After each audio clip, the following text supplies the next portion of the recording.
Welcome to Now Hear This. I'm your host, Chris Spangle. Now Hear This is a conversation with leaders in Indianapolis that are working to improve the lives of Hoosiers. Our goal is to empower you to join in their work and make a difference while informing you about the unseen aspects of life in Indiana. If you miss an episode, you can listen via podcast at nowhearthisindy.com. Today, we are continuing our conversation about food security issues around central Indiana in the midst of the COVID-19 pandemic. And today I'm speaking to Kate Howe, who is the managing director of Indy Hunger Network. And their website is indyhunger.org. And make sure you check out the Community Compass app. Say that up at the top. But Kate, thank you for joining us. And, you know, we've talked to gleaners and we've talked to some smaller food banks. Where do you fit into the picture? What's different about Indy Hunger Network? Indy Hunger Network is a coalition of hunger relief organizations, and we believe that we can do a better job in feeding people in our community by working together. So the partner organizations in Indy Hunger Network include Gleaners Food Bank, also Midwest Food Bank, Second Helpings, Socoa, and Meals on Wheels, who are feeding people with disabilities and senior citizens, and the Society of St. Vincent de Paul, which is the largest food pantry we have here in the city. We also work with a network of 200 food pantries across the city, and we believe that by coming together, communicating, and collaborating on projects, we can do a better job of getting food to the people that need it. So do you assist in fundraising and communication? What are some specific programs that you have there? Yeah, so the first thing we do is just bring people together to talk about what they're seeing. What is the need? Where is the need? Are there groups of people we aren't reaching? What programs is each of the organizations doing to help feed people?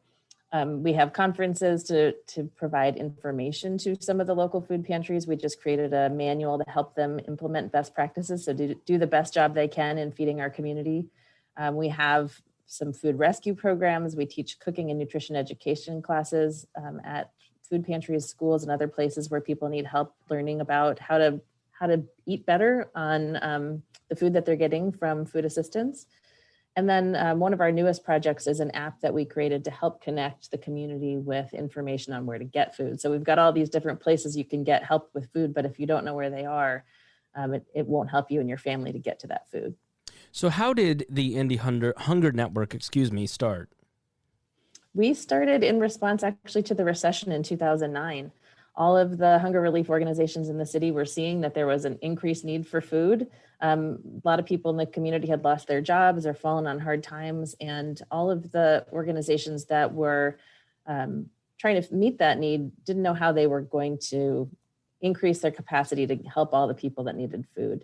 And so one of the leaders, the leader of Second Helpings at the time, went to Mayor Greg Ballard, who was then our mayor, and said, "We need your help. How can you help us meet the need for food?" And so he called together the leaders of all these organizations in his office, and that was the start of the Indy Hunger Network. And we've been meeting ever since. We became a nonprofit in 2012, and then I was hired in 2016 as our first managing director to expand the work that we're doing and reach more people.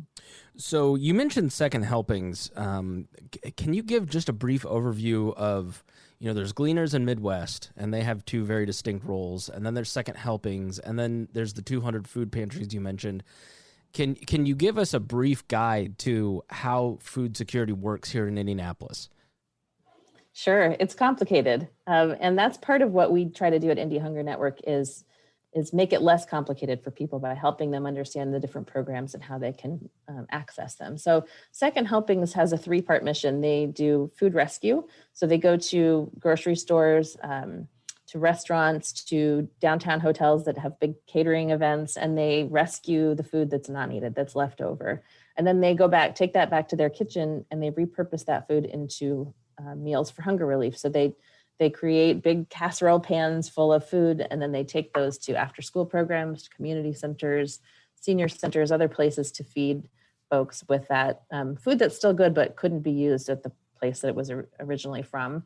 And then the third thing they do is culinary training, job training for people that are looking to launch into a new career, maybe are having difficulty finding employment. They do a free culinary job training program. I believe it's a 7-week program. And so they're doing what we call congregate meals. So those in-person family style meals at different local facilities. Right now, those are all happening outdoors with prepacked meals that are getting handed out rather than people sitting down together. And then how does a Gleaners or a Midwest food bank differ from the St. Vincent, was it St. Vincent de Paul? I'm sorry if I messed that up. No, that's correct. I know them briefly because they had their copper wiring stolen about a decade ago, and community donated to have them have their refrigerators built up back up. But what is the difference between a food pantry like that and a food bank? That's a great question.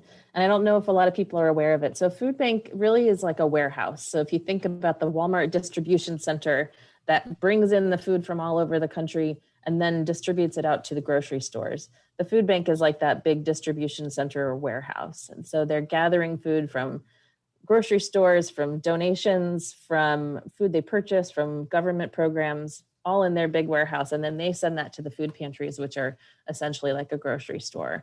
And the food pantries are where the public can go to actually get the food that they want and need. Gleaners actually is a food bank, but it also has a food pantry on site. So it confuses some people because it functions in both ways. They have the warehouse, but they also have the grocery store. So let's say my family is in need. What does the typical family in need of help in this regard look like? What are some of the things that might lead to it? Is it consistent help? Is it sometimes a one-off situation? What is the average person accessing a food bank? What does that look like? That's a great question. I think there's a sort of a misconception that people that are using food assistance are not working, that they are unemployed or don't want to be employed, but that's almost always not the case. 60% of the people using food assistance in our city are employed for wages. And then a lot of the rest of the folks are kids or retired folks or people who are disabled and unable to work. And so really there is not a lot there are of course going to be those people who lose a job and need temporary help while they get back on their feet. And we're seeing more and more of those folks during the pandemic, people who might have been employed in January and have lost their job during the pandemic and are needing help for the first time. But by and large, it's folks that are working but just aren't making enough to make ends meet, either because they have a low wage job or they have a big family or some other expense like medical expenses are a frequent one. If you have someone in your family with a health condition that costs a lot of money, you might end up needing food assistance to get by even if you have a job.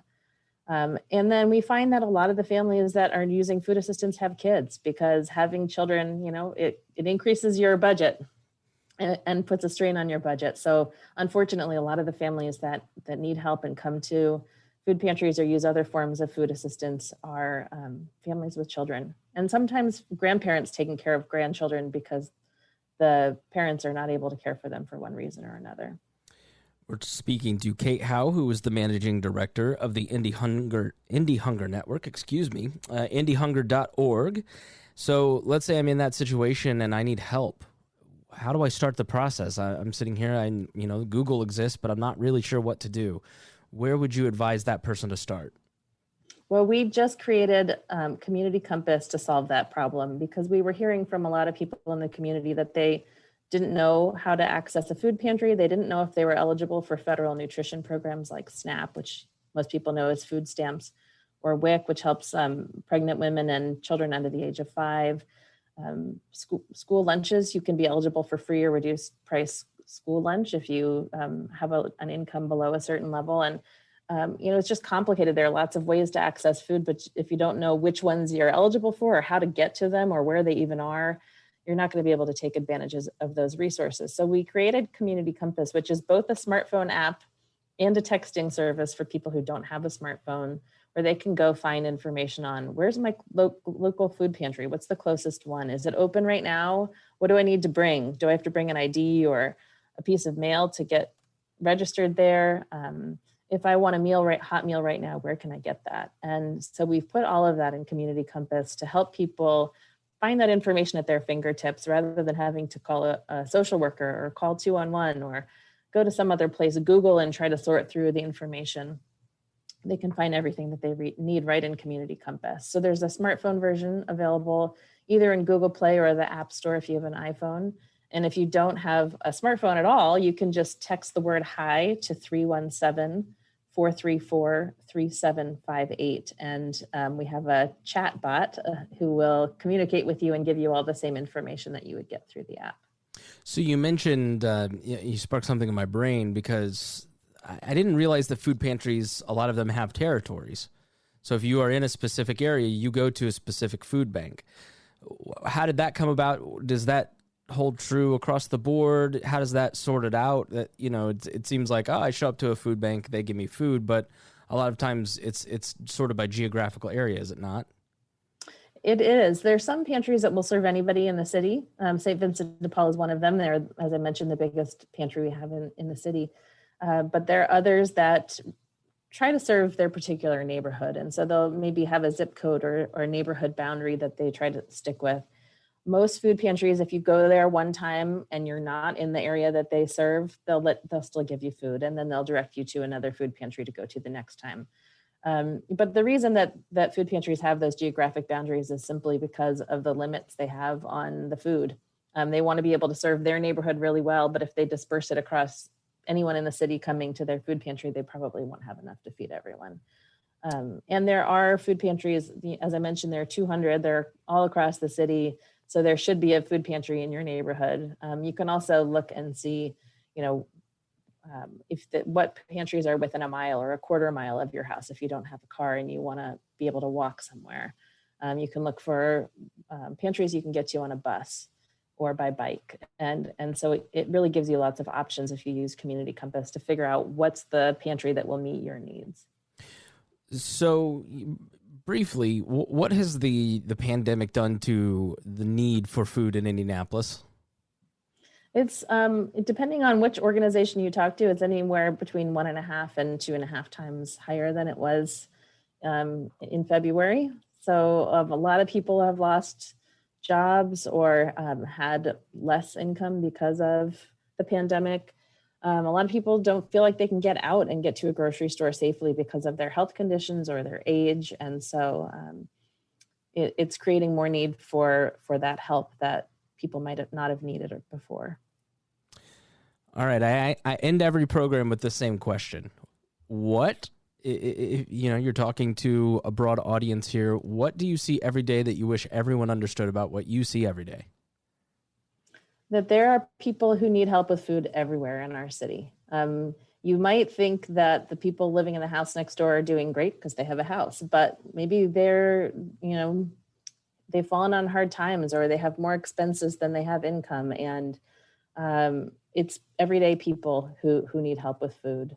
And get out of your neighborhood, get out of your usual mind space and just take a look around, because 1 in 5 people in our city are using food assistance. So somebody is needing that help. All right. Excellent. Thank you so much. Kate Howe, Managing Director at Indy Hunger Network. Their website is indyhunger.org. Thank you so much for joining us. Thank you. Again, their website, indyhunger.org, where you can also, and make sure you also get the Community Compass app. It is now in Spanish as well, so we want to make sure that we highlight that. Thank you for listening to Now Hear This. I am your host, Chris Spangle. If you missed any portion of our program, you can listen on our website, nowhearthisindy.com. If you'd like to have your organization featured on the show, please contact Gabby at 317-475-7407 or via the contact page on our website. Thanks for listening, and we will be back again next weekend with Now Hear This. Our goal at the Chris Spangle Show is to help you sound smarter while talking with your friends. If you struggle to understand politics, we explain it from an independent, libertarian perspective with all of the irreverence modern politics deserves. We toss out the screaming heads and put people before political parties and give context to the news to make you think. I'm the host. I'm a 15-year veteran of politics and media, and this show is published every Saturday. It's part of the We Are Libertarians network, and be sure to join Wall Plus for bonus podcasts, the complete archives, commercial-free shows, and more. Subscribe now at wearelibertarians.com.